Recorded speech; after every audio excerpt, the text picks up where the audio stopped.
Texto et compagnie. Tome 3. Tout pour être heureuse. Écrit par Geneviève Guilbeault. Lu par Frédéric Dufort. À Charlie, quelle merveilleuse jeune femme t'es en train de devenir. Je te souhaite tout le bonheur du monde.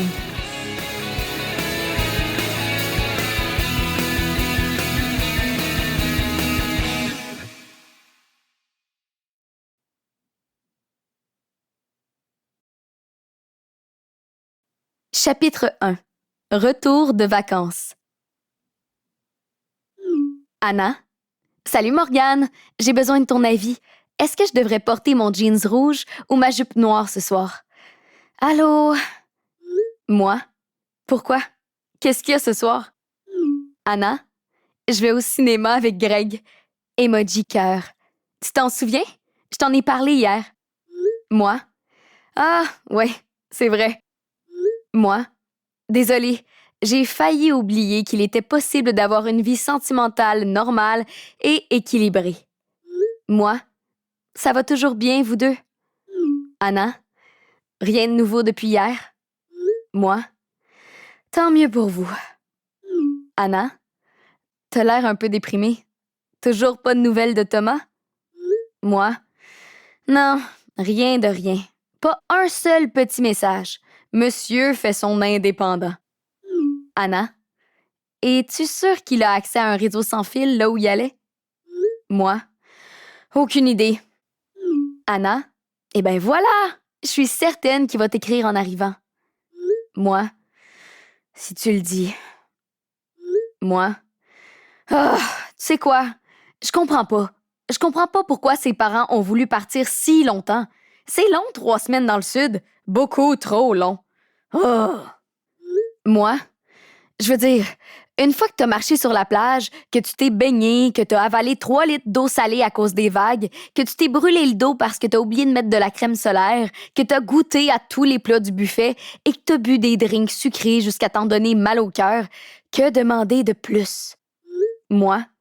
3 semaines, c'est plus des vacances. C'est un kidnapping. Anna? Ouf! T'es un brin dramatique, Mo. Et un peu intense, je dirais. Émoticône bouche grande ouverte. Anna? Je pensais pas que tu t'ennuyais de Thomas à ce point. Moi? Quoi? Non! Je m'ennuie pas de lui à ce point. Moi? Je m'ennuie... normal. Quoi? Anna? Je suis pas sûre de ça, moi. Tu fais semblant de rien, mais dans le fond, t'as trop hâte qu'il revienne. Moi? N'importe quoi. Anna? C'est ça, elle sait pas. Anna? Tu te languis de sa présence. Émoticône sourire. Anna? Tu te morfonds. Anna? Tu sèches. Anna? Tu tournes en rond. Anna? Tu t'emmerdes. Oh my God. Moi? Ça suffit, Anna. C'est toi qui es intense, là. Anna? N'empêche que j'ai raison. Émoticône clin d'œil. Moi? Tu te fais des idées. Il y a rien entre nous. Enfin, pas encore. Moi? Peut-être même qu'il y aura jamais rien si la tendance se maintient. Anna? Sois patiente, Mo. Je suis sûre que ça va finir par aller mieux, vous deux. Moi? Patiente? Je fais que ça, être patiente. J'en ai assez d'être patiente. Émoticône fâché. Moi? J'aurais jamais dû céder. J'aurais jamais dû accepter de sortir un soir avec lui. Moi? À quoi ai-je pensé aussi? On parle de Thomas. Moi? Thomas, le coureur de jupons qui change de blonde toutes les 2 semaines. Thomas, le beau gars qui ne peut s'empêcher de faire les yeux doux à toutes les filles qu'il rencontre. Thomas, avec qui je n'ai pas réussi à faire une seule sortie digne de ce nom. Lol. Anna? Hey, prends le temps de respirer, veux-tu? Anna?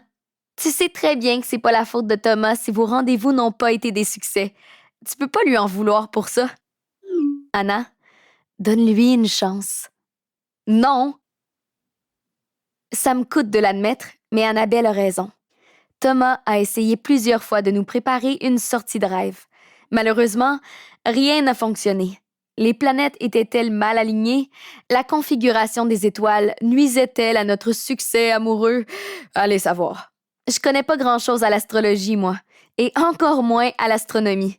Tout ce que je sais, c'est que chacune de nos tentatives s'est soldée par un échec magistral. Première tentative. Marche au clair de lune. Complications reliées à la dite tentative. Chute de verglas qui rend les routes impraticables en voiture et dangereuses à pied. Fermeture de l'école, fermeture des commerces, quasi-fermeture de la ville entière. Pas très sécuritaire ni très emballant. Soirée annulée. Deuxième tentative. Sortie en tête-à-tête dans le meilleur et pratiquement le seul resto de la ville. Complications reliées à la dite tentative, violente gastro-entérite quelques heures avant notre rendez-vous. J'ai été penchée au-dessus de la cuvette des toilettes jusqu'au petit matin avec des hauts-le-cœur et des crampes abdominales dignes d'une appendicite. Pas très hygiénique, ni très romantique. Soirée annulée. Troisième tentative, cinéma maison avec popcorn à volonté.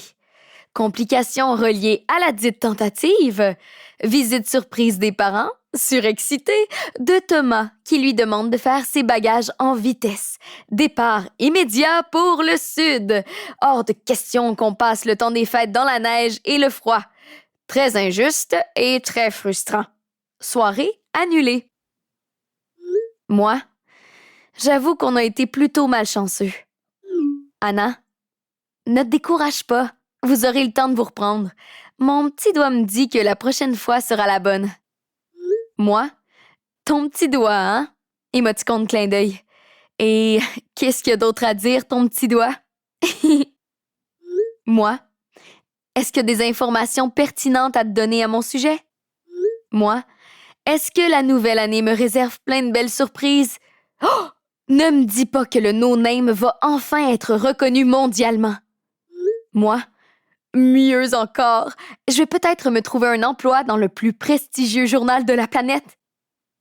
Anna, es-tu devenue hyperactive du texto pendant les vacances ou quoi? J'arrive à peine à te suivre, Morgane. Moi? Ouais, je me suis un peu emballée, désolée. J'ai surestimé les capacités de ton petit doigt. J'imagine qu'il n'est pas plus bavard qu'un plancher de bois franc.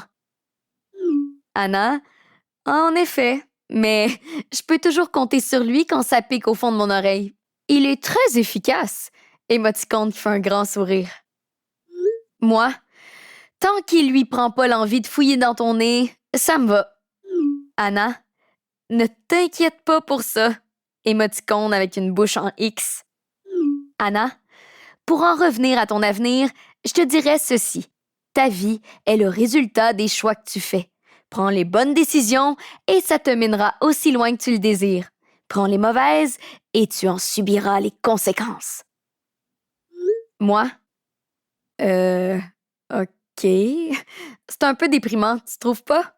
En plus, ça laisse pas beaucoup de place à l'erreur. Lol. Anna, mais c'est la vérité. C'est ma psy qui me l'a dit. Moi? Ta psy? Depuis quand tu vois une psy, toi? Hein? Anna? Depuis hier, elle est fantastique. Émoticône de sourire. Anna? Ça fait partie de mes résolutions de la nouvelle année. Mieux vivre avec le décès de maman. C'est toi qui m'en as donné l'idée. Tu t'en souviens? Tu me disais que ça t'avait aidé à accepter le départ de ton père. Moi? Bien sûr que je m'en souviens. Moi? Je suis pas guérie à 100%. Je dois avouer qu'il m'arrive encore d'espérer son retour, mais je pense que je m'en sors plutôt bien. Anna, tu t'en sors plus que bien, Morgane. Et je veux faire pareil.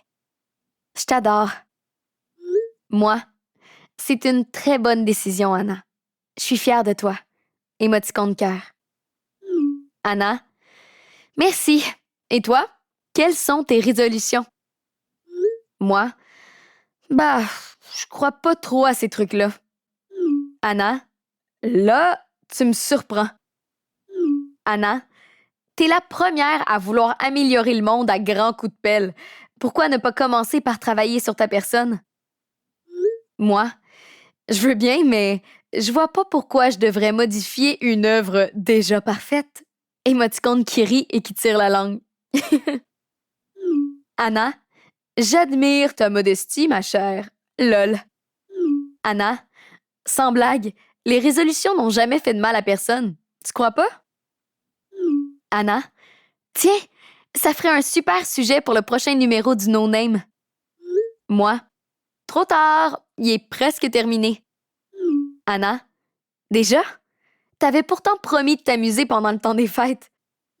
Moi, c'est ce que j'ai fait. J'ai visité ma famille, j'ai cuisiné avec ma mère, j'ai passé plein de temps avec Luba et Yanni, j'ai pelleté, j'ai joué avec mon chien, mon chat, mes tortues et ma perruche, j'ai magasiné et je suis même allée glisser. Anna, my God, t'as été plus occupée que moi. Anna, tu l'as écrit quand, le no-name? En dormant? Lol. Moi, voilà qui serait pratique. Moi, en fait, ma mère est venue me reconduire à la résidence plutôt que prévu, alors j'en ai profité pour travailler. Anna, t'es déjà dans notre chambre? Pourquoi? Les cours recommencent seulement dans 2 jours. Moi, je sais, j'avais besoin de temps pour moi, c'est tout. Anna, ah, OK. En tout cas, fais-moi signe si tu veux de la compagnie. Moi, émoticône pouce en l'air. Anna, à plus. Bye. Et voilà, c'est parti pour une nouvelle année. Je dois dire que je me sens plutôt bien, toute seule dans ma chambre. Personne pour me demander de dresser la table, personne pour me demander de faire un peu de lavage, personne pour me demander de laver la vaisselle, de déneiger la voiture, d'aller chercher du lait au dépanneur ou de tuer la grosse araignée qui marche sur le plancher de la salle de bain. Pas question de la tuer. Je suis allée la porter au sous-sol, là où elle pourra vivre au chaud et en sécurité. Je peux écouter la musique que je veux, quand je le veux, aussi fort que je le veux.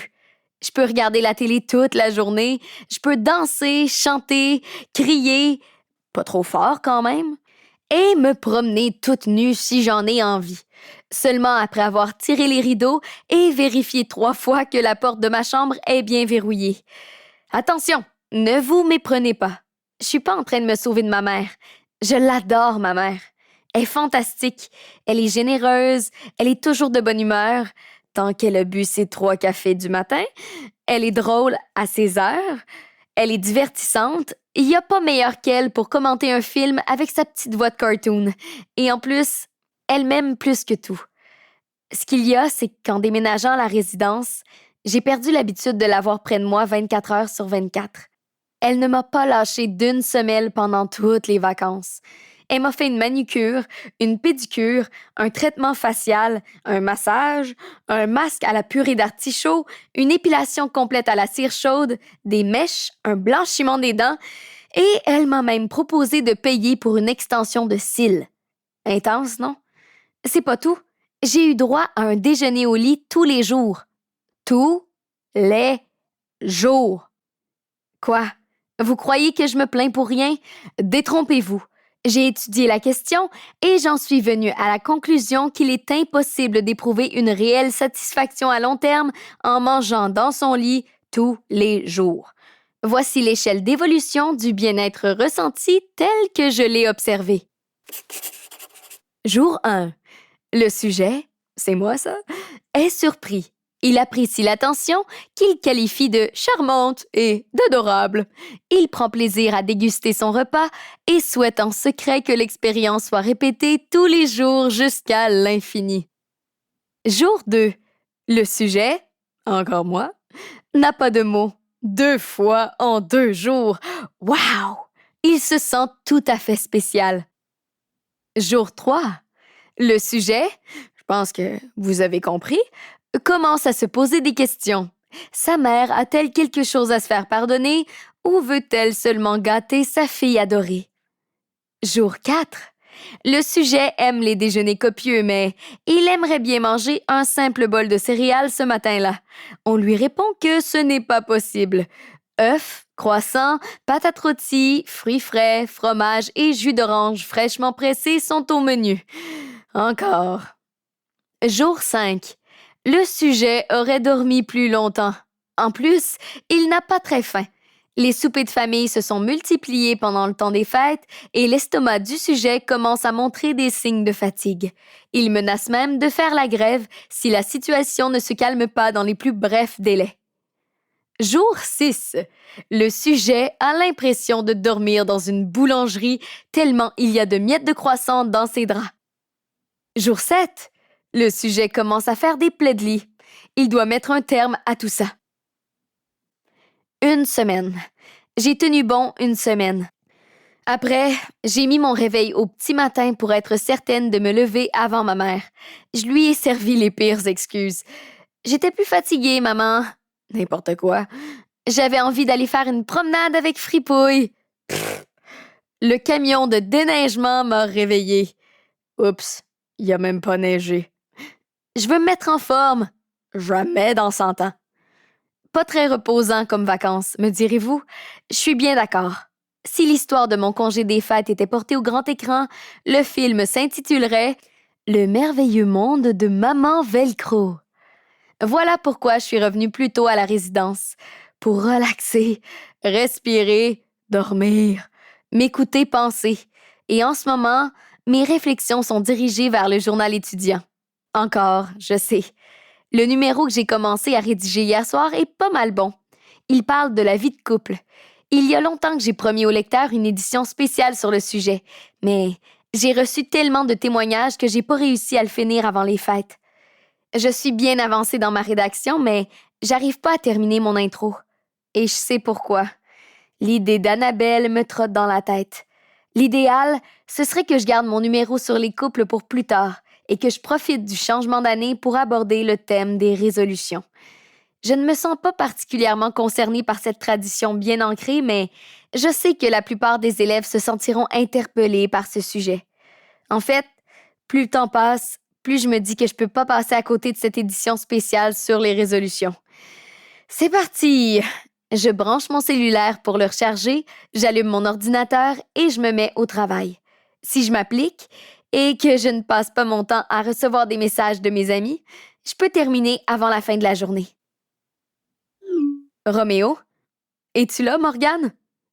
Moi, fidèle au poste. Roméo, j'ai un truc important à te dire. Tu vas capoter. Moi, j'adore les trucs importants, surtout ceux qui font capoter. Roméo, es-tu assise? Sinon, trouve-toi tout de suite une chaise. Ça diminue les risques de commotion cérébrale en cas de perte de conscience. Eddie, shoot, Roméo. On va pas passer la journée là-dessus. Moi? Hey! Salut, Ed! Émoticône de sourire. Tu connais la nouvelle toi aussi? Eddie? Moi? Of course not. Je suis juste le chum de Roméo après tout. Pourquoi se sentirait-il obligé de me tenir au courant des trucs importants? Émoticône fâché. Roméo? Arrête de faire le bébé, Eddie. Roméo? Je voulais garder la surprise pour Morgane, c'est tout. En plus, ça m'étonnerait que ça t'intéresse. Eddie? J'ai dit shoot. Roméo? OK. Prête, Morgane? C'est parti. Quoi? Roméo? La petite Rive cherche des stagiaires pour l'été. Roméo? C'est ta chance. What? OK. Je dois avouer que je suis un peu perdue. La petite Rive? C'est quoi ce truc? Je m'attendais à une révélation choc du genre « Tu viens d'être sélectionné pour faire partie d'un voyage humanitaire en Afrique » ou alors « Le Huffington Post est tellement impressionné par le no-name qu'il veut t'engager pour écrire des articles qui seront publiés en ligne. » Mais la petite Rive, ça fait, disons, un peu moins big.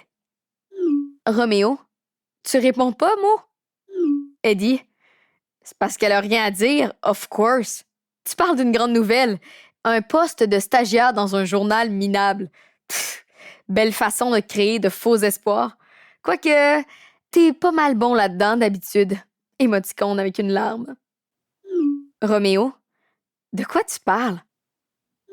Eddie, Tu m'avais promis une soirée juste tous les deux pendant les vacances. Still waiting. Roméo, tu reviens encore là-dessus. Sérieux, Ed, décroche. Je pouvais pas savoir que mes parents m'emmèneraient au ski. Eddie, t'aurais pu m'inviter. Roméo, tu fais même pas de ski. Eddie, so what?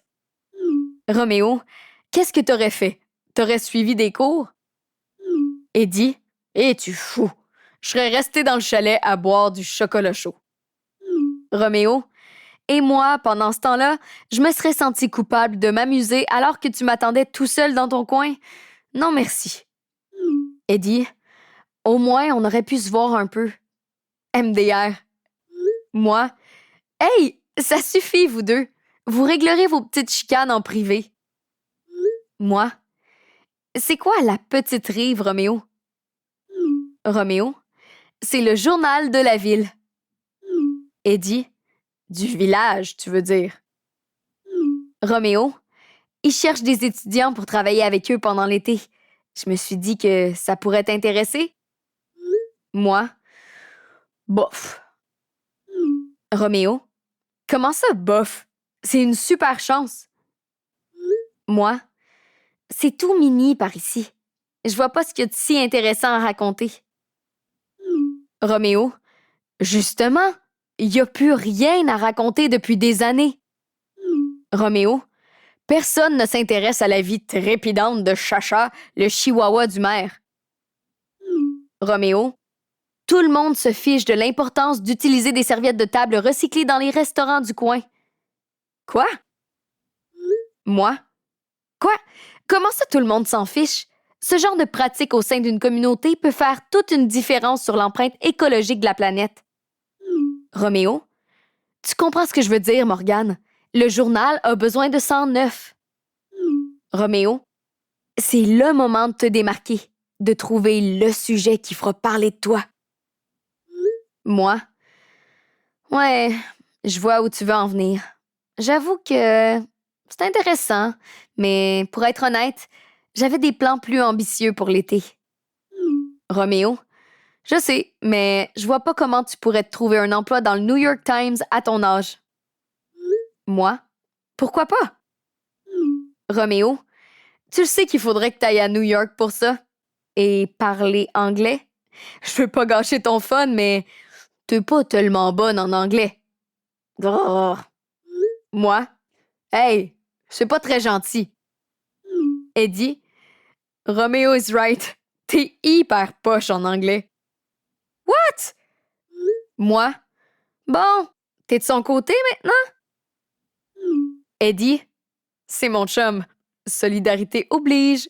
Émoticône clin d'œil. Roméo? Merci, Ed. Eddie? You're welcome. Moi? Bon, on dirait que ça va mieux, vous deux. Émoticône de cœur. Moi? Je vous laisse, les amoureux. Je vais prendre le temps de penser à tout ça. Moi? Merci pour les infos, Roméo. Roméo? Pas de quoi. Je t'envoie le lien. Tu n'auras qu'à remplir le formulaire en ligne si ça t'intéresse. Moi? Émoticône pouce en l'air.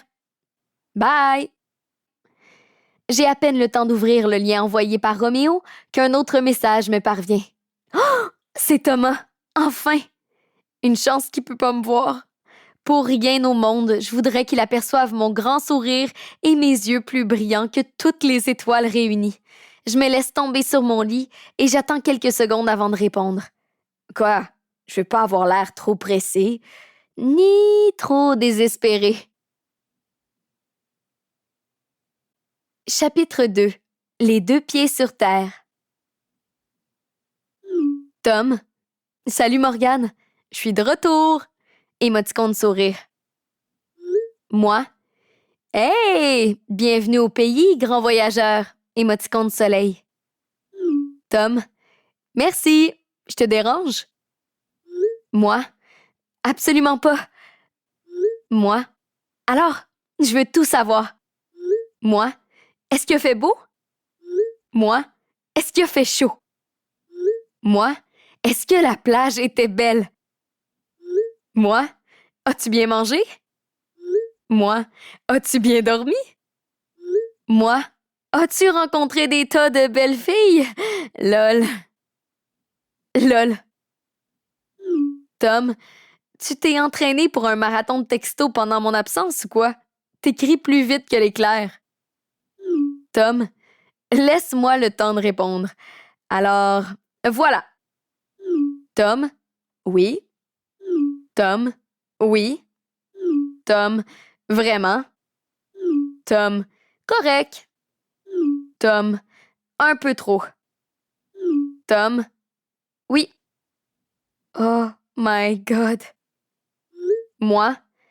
Oups, je crois que mes yeux me jouent des tours. As-tu bien répondu oui à ma dernière question? Tom?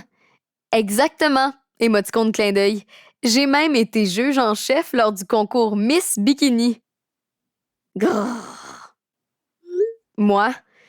Euh, pourquoi tu me racontes ça? Tom? C'était malade. La gagnante avait un maillot tellement petit qu'on avait du mal à voir la couleur du tissu. Moi? Arrête, Tom. Tom? Je lui ai même moi-même remis son prix. Je te dis pas la soirée qu'on a passée après. Là, j'avoue que je suis perplexe et un peu insultée. Pourquoi Thomas me donne-t-il ce genre de détails? Pour me provoquer? Me blesser? Me faire passer un message? C'est le genre de choses qu'on raconte à ses chums, pas à la fille qu'on veut séduire. À moins que... Moi? T'as pas mis longtemps à me remplacer, dis donc? Tom? Te remplacer? Comment ça te remplacer? Lisa Lou n'est pas ma blonde. Et toi non plus, d'ailleurs. Ouch. Ça fait mal, ça. En effet, une claque en pleine face aurait été moins douloureuse. Je m'accorde quelques secondes pour reprendre mes esprits et je tape, les lèvres pincées. Moi? C'est vrai, je suis pas ta blonde. Mais il y a pas si longtemps, c'était ce que tu voulais, non? Moi? Aurais-tu changé d'idée? Tom? Je suis pas sûre. Peut-être. On verra. Quoi? Mon cœur se serre. Je ne vois pas pourquoi je suis surprise. J'aurais dû m'y attendre. Thomas ne m'a pas habituée à mieux depuis qu'on se connaît. Le problème, c'est que je finis toujours par lui donner une chance de se racheter et de me prouver qu'il n'est pas le crétin fini que je m'imagine. Et que lui, il finit toujours par me décevoir. Moi? Comment ça, on verra? Tom? Ça devient compliqué, nous deux. Tu trouves pas? On a essayé plein de fois de se voir et ça n'a jamais marché. Peut-être qu'on n'est pas fait pour être ensemble. Moi? C'est bien toi, ça. Prêt à abandonner à la moindre difficulté. Tom? J'abandonne pas. Moi? Oh non! Tu te défiles avant même d'avoir vraiment essayé. Dans mon monde, c'est pas une grande preuve de persévérance. Tom? Arrête d'être aussi dramatique, Mo. Oh my God! Moi? Je suis pas dramatique, je suis réaliste. Moi? Comprends-moi bien, t'as tout à fait le droit de passer à autre chose. C'est ta vie, après tout. Mais viens pas me voir dans une semaine pour me supplier de te donner une chance. Tom? OK, peut-être qu'on peut essayer encore une fois si tu insistes. Moi? Si j'insiste? Wow! T'as le goût de me voir, c'est effrayant. Oublie ça, Thomas. Tu m'as assez fait perdre mon temps. Émoticône fâché. Je ne lis pas sa réponse. J'éteins mon sel et lâche un cri de rage. Si je me retenais pas, je lancerais mon téléphone de toutes mes forces sur le mur de ma chambre. Ça me ferait tellement du bien de le voir éclater en 1000 morceaux. Mais je dois me rendre à l'évidence. Cette pure sensation de bien-être serait vite remplacée par un sentiment de culpabilité incontrôlable. Mon compte en banque n'est pas très garni. Je n'ai donc pas les moyens de m'acheter un autre téléphone, encore moins de faire réparer un trou dans le mur de notre chambre à Anna et moi. Je me lève d'un bond et marche d'un pas rapide en direction de la salle de bain. Puis, je reviens sur mes pas. J'ai pas besoin d'aller aux toilettes, j'ai seulement besoin de bouger. De laisser sortir les gros mots qui franchissent mes lèvres. Je secoue mes mains pour évacuer ma frustration et je tourne en rond pendant de longues minutes, multipliant les allers-retours. Comme la chambre n'est pas tellement grande, ça se résume à lit, commode, salle de bain, commode, lit, commode, salle de bain, et ainsi de suite, jusqu'à ce que mes nerfs se calment un peu et que le tapis commence à présenter des signes d'usure excessive. Thomas a le don de m'exaspérer. Je vois pas pourquoi je m'acharne à vouloir faire quelque chose de lui. Il représente la cause la plus désespérée de tous les temps. Sauf que mon cœur et ma tête ne sont pas du même avis en ce qui le concerne. Ma tête me répète sans cesse que ce gars-là n'est pas fait pour moi, qu'on n'a aucun avenir ensemble, qu'on est beaucoup trop différents. Alors que mon cœur fond littéralement quand je pense à lui. Je sais, c'est pas rationnel, mais c'est pas contrôlable non plus. Si je pouvais me débarrasser de mes sentiments contradictoires, les rouler en petites boules et les lancer à l'autre bout du monde, je le ferais sur le champ. Et là, je pourrais dire « Bon, débarras, Thomas ». Mais ça fonctionne pas ainsi. Mes émotions sont bien ancrées à l'intérieur de moi. Elles se sont installées de façon sournoise, sans me demander mon avis, sans prendre en considération la liste infinie de principes, de valeurs et de règles qui me tiennent à cœur. Découragée et loin d'être complètement remise de mon échange de textos, je choisis de me défouler sur la première chose qui me vient en tête, le no-name. Quand je me plonge dans la rédaction d'un texte, j'oublie le monde qui m'entoure. Et en ce moment, rien ne me ferait plus de bien qu'oublier Thomas. Alors, exit le numéro spécial sur la vie de couple. Je me lance dans les grandes résolutions. En plus, j'ai eu la bonne idée de demander à mes collègues de me fournir quelques articles avant les vacances des fêtes. Alors, j'ai tout ce qu'il faut pour préparer un numéro du tonnerre. C'est parti. Je me sens déjà mieux. Le no-name. Bonne année, grand nez, pareillement, grande dent. Je ne sais pas d'où provient cette expression, mais je la trouve drôle. Ce n'est qu'une des multiples façons de souhaiter bonne année aux gens qu'on aime. Et puisqu'on vous aime fort et que vous n'avez pas tous un grand nez, heureusement, l'équipe du No Name a eu envie de commencer la nouvelle année en vous présentant les citations qui inspirent chacun d'entre nous. Morgane. Nous réalisons que ce que nous accomplissons n'est qu'une goutte dans l'océan. Mais si cette goutte n'existait pas dans l'océan, elle manquerait. Mère Teresa. Eddie. Être un homme, c'est sentir, en posant sa pierre, que l'on contribue à bâtir le monde. Antoine de Saint-Exupéry. Annabelle. J'ai décidé d'être heureux parce que c'est bon pour la santé. Voltaire. Thomas. Meilleurs vœux pour toute la vie. Comme ça, c'est fait une fois pour toutes. Philippe Geluck. Ces belles citations, je n'inclus pas celles de Thomas, désolé, m'amènent à vous entretenir d'un sujet de la plus haute importance, les résolutions. Personnellement, je ne suis pas trop en faveur des résolutions et je me demande pourquoi nous y sommes à ce point attachés. On arrive très bien à vivre sans elles 11 mois par année. Pourquoi s'entête-t-on à vouloir remettre le compteur à zéro chaque fois qu'on voit janvier se pointer le bout du nez? Nous espérons que vous avez apprécié cet aperçu. Pour continuer à écouter ce livre audio sur Google Play Livres, utilisez le lien dans la description de la vidéo.